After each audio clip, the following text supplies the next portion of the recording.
Hello, hello. You're listening to the Bitcoin Advocate podcast. I'm your host, Andy. And if you're new here, welcome. This is a show where we discuss all things Bitcoin on a weekly basis. This is the show that I wish I had when I first got into Bitcoin, which is why I started this podcast. This is your one-stop shop of complex topics in the wonderful world of Bitcoin, explained in simple ways. As a reminder, this show is available on YouTube, Spotify, Amazon Music, and a whole bunch of other platforms. So wherever you might be listening from, if you like the show, be sure to follow and subscribe. You can also follow me on Twitter at twitter.com/thebtcadvocate. Today's episode is sponsored by myself. More specifically, I have a book about Bitcoin called Hyper-Bitcoinization, a story about a revolution. And if you're watching this on YouTube, there's a link down below in the description. Otherwise, you can search for the title on Amazon and it should be the first result. It's not selling out if it's my own product. Last week, we discussed some counterpoints against the most commonly stated criticisms surrounding Bitcoin. In particular, we answered the questions, can Bitcoin be valuable even though it has no intrinsic value? Does it make sense for one to say that they love blockchain but hate Bitcoin? And finally, is Bitcoin a Ponzi scheme? So be sure to check out last week's episode if you missed those. But this week, we'll wrap up those counter arguments against the criticisms of Bitcoin. In particular, we'll discuss whether Bitcoin promotes radical ideologies, whether Bitcoin is used for crime, and has Bitcoin failed as an inflation hedge. Okay, let's not waste any more time and jump into today's episode. First, let's address the idea that Bitcoin somehow promotes radical ideologies. And I think this idea comes from the fact that a lot of people who are self-proclaimed to be Bitcoiners tend to be on the libertarian side of things. Now, I know the term itself is a loaded term, so let's try to define it. So the definition I got from Google that sums up the idea of libertarianism in the least amount of words possible goes as following. Libertarianism is any political position that advocates for a radical redistribution of power from the coercive state to voluntary associations of free individuals. Okay, now that sounds a little broad and it sounds a little esoteric, but the way that I understood it is that libertarians tend to advocate for more power to the individual rather than the state or government. So in that sense, I guess Bitcoin is more so in that camp than out of it. However, my recommendation is that you shouldn't mix politics into Bitcoin too much. At the end of the day, if there's one thing I want you to take away about how Bitcoin can positively impact the world, it's that I solemnly believe that Bitcoin increases the amount of freedom one possesses, no matter what country an individual lives in. So with Bitcoin, no one can lock you out of your account. The protocol itself is open and transparent so that you can be sure that the rules of money are fair. The protocol is secure so that you may know for certain that someone cannot hack the system or corrupt it in any way. The price of Bitcoin is also determined by a decentralized, open, and free market. The infrastructure needed to run Bitcoin is easy to access. All you need is a $50 smartphone and an internet connection. In fact, you can probably get a smartphone for less than $50 these days if you just want one that works. So all of these contribute to how Bitcoin can empower the individual and give them more freedom and control over their own lives. So tell me, which part of this ideology is radical? I think that most people are reasonable, right? There's always that 1% of people on the extreme left or extreme right who are shouting from the rooftop about just insane things. But in my opinion and in my experience, most people are somewhere in the middle, and most people are reasonable. And although most Bitcoiners I know tend to be libertarian, I know a few people who I would consider to be on the left side of the political spectrum who see value in Bitcoin. Because I think if you ask most left-leaning people, those who think that the government should get more involved in our lives rather than less, they often come from a place where they want the government to help improve their lives and trust them not to abuse their power. So personally, I think trusting the government not to abuse their power is a little bit naive, but hey, to each their own. My point is that I don't believe most people come from a place or a position where they hate freedom and they want there to be less of it. It's like that old saying, right? no employee comes to work wanting to do a bad job. Now, they might end up doing a bad job anyways because they're incompetent or they're arrogant and they bite off more than they can chew, or for any number of reasons. But I think that at the end of the day, most people do come from a place where they believe their opinions are correct, even if they're not. And they don't come from a place of malice. They actually genuinely want to improve things in the world. So most people who are anti-Bitcoin, in my opinion, they just don't understand it enough, or they fear it because people hate change and they hate new technologies. And as a result, they misunderstand the empowerment and the financial freedom aspect that Bitcoin can bring to the table, and they misattribute the people who are supporters of Bitcoin to be just political radicalists. However, the truth is that Bitcoin is apolitical. It's just a technology at the end of the day. It's like asking if the internet itself is left or right winged. It's like asking if a light bulb is a Republican or a Democratic technology. It just doesn't make sense, right? These questions don't make sense.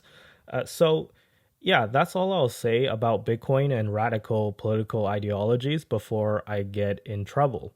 But on that note, that does bring us to a second point, which is Bitcoin used for crime? So for this, I will pull a report from ARK Invest that was published in June of 2021, and I'll post a chart from the report on the Bitcoin Advocate Twitter page, so be sure to go there if you want to see the actual chart. But in this report, there is a graph showing the share of all cryptocurrency transactions that are suspected to be used for illicit purposes, which comes in at under 1%.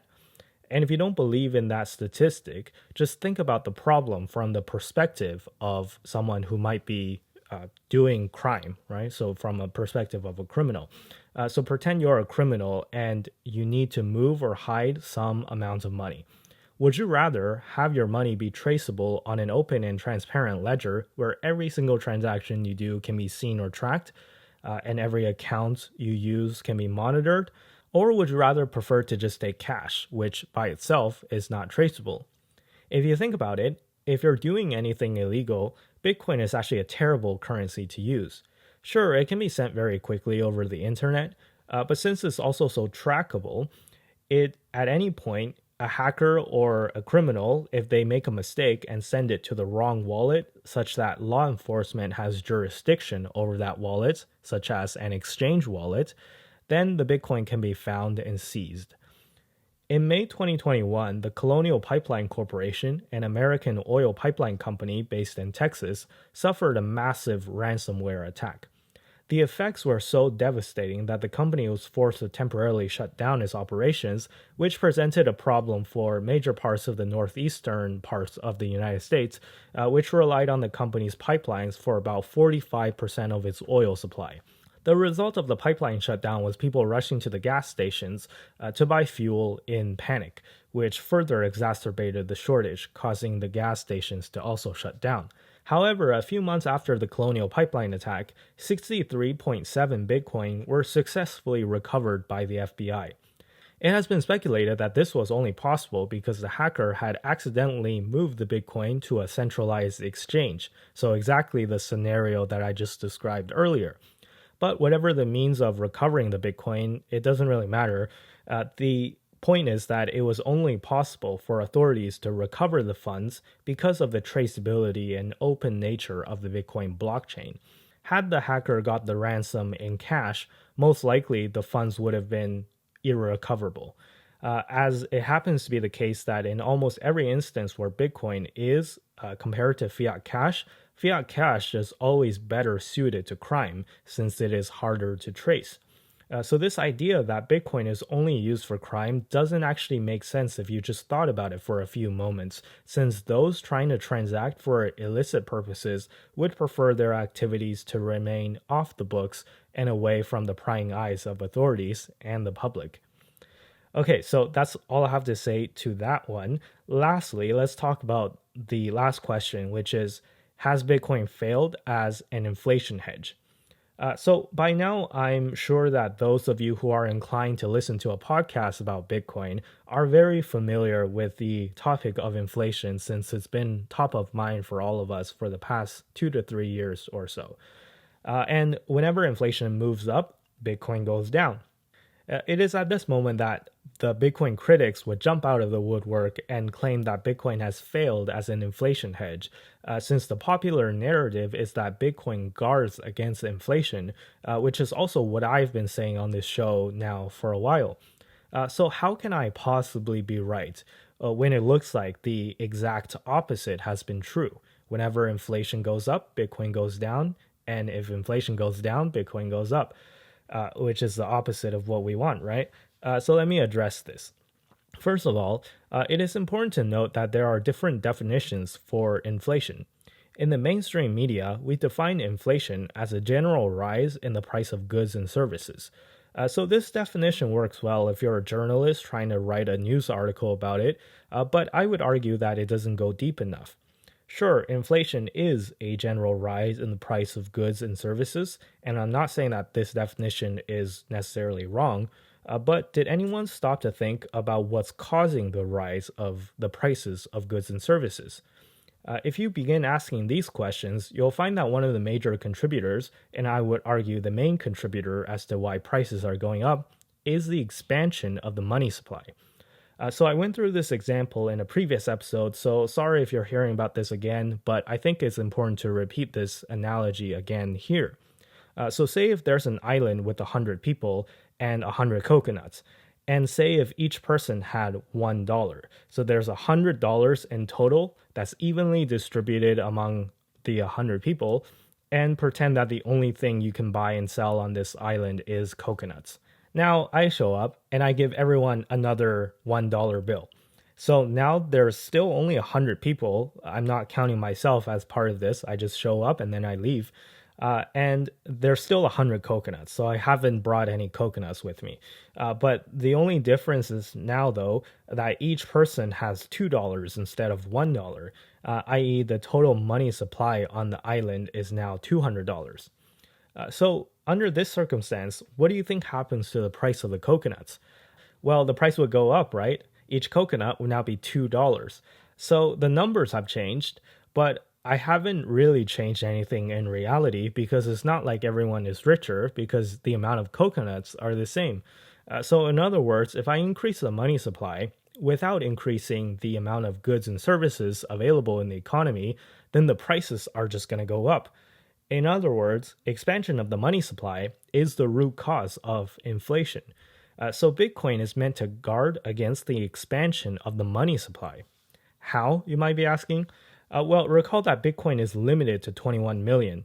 In fact, there's only about 19 million that have been mined so far, and out of the remaining 2 million Bitcoin, that's going to take another 100 years or so to mine. So it's not going to be issued anytime soon. So it's going to take a while for the rest to come into circulation.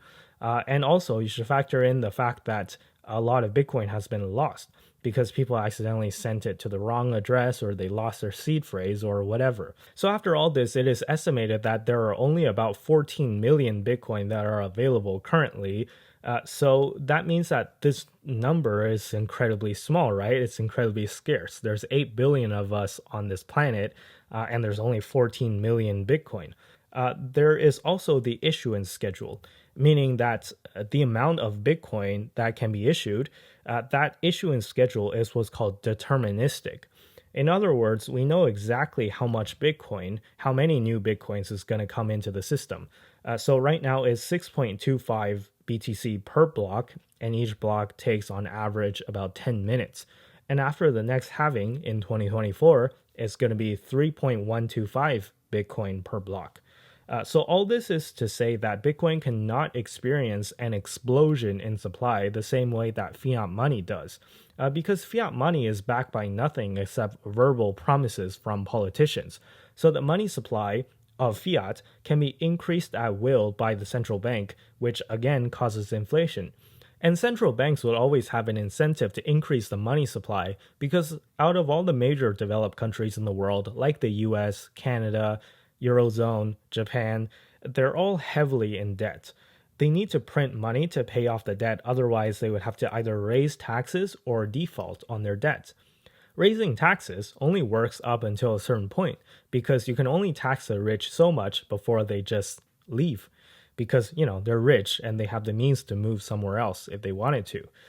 And even if you did tax the rich heavily, if you actually sat down and worked out the numbers, and maybe this could be a take home assignment for you guys. If you actually try to work out the numbers, you'll figure out very soon that it's not enough money. Just look at how much money the government is spending and look at how much the hole is, right? Look at how much the deficit is, and then work out how much you would have to tax the rich in order to pay for the whole. And you'll realize that it's just not enough. So you'll end up having to tax the middle class too. And that's politically untenable. So you see the gravity of the situation now, right? And by the way, defaulting on the debt is definitely not a viable option either, because then your country would just instantly collapse because no one would ever do business with you ever again if you borrowed money and just decided to not pay people back. I'm sure we all knew someone like that in high school, and there's that one person that you would never lend money to because you know that if you lend them money, they'll never pay you back. So yeah, it's the exact same thing, but on the world stage. So printing money is the only viable option, which means that the money supply will go up over the long term, which means inflation. An even easier way is to understand this with two equations. With the Bitcoin system, your wealth, measured in Bitcoin, is the amount of Bitcoin you own divided by 21 million. With the fiat system, your wealth, denominated in dollars or whatever your preferred fiat currency is the amount of dollars you own divided by infinity, because the total money supply of fiat trends towards infinity over long enough timescales. So all of this is to say that on a day-to-day basis, yes, Bitcoin might not be correlated with the inflation rate, but keep in mind that our inflation rate measures the price in consumer markets. Bitcoin is a hedge on the monetary level, which moves much slower than consumer markets. So what this means is that on a short time scale, like a few months or even a few years, Bitcoin is not going to be like a tracking ETF to inflation. But on longer time scales, and I'm talking 5 to 10 years or even more, you'll begin to see an inverse correlation of purchasing power between fiat money, i.e. dollars, and Bitcoin. And on that note, you would have probably noticed that this behavior of Bitcoin, as in not being a hedge against consumer price inflation, is also shared by gold, which also has not moved in correlation to the CPI for the past few years. In fact, it's been kind of the opposite, right? If CPI goes up, gold goes down. So, riddle me that. And my answer to this is because gold, like Bitcoin, is also a hedge against money supply inflation and not consumer price inflation. Anyways, that's all I have to say on these topics, and I'm pleased to report that we have now wrapped up our Addressing Criticisms of Bitcoin mini-series. Next week, we'll talk about the idea of the central bank digital currency, often called a CBDC for short, and are CBDCs the way of the future, and how does this technology compete against ideas like Bitcoin? And most importantly, who do we want to win, Bitcoin or CBDCs? We'll talk about that and more next week. For now, thank you all for listening and have a great week. Bye-bye.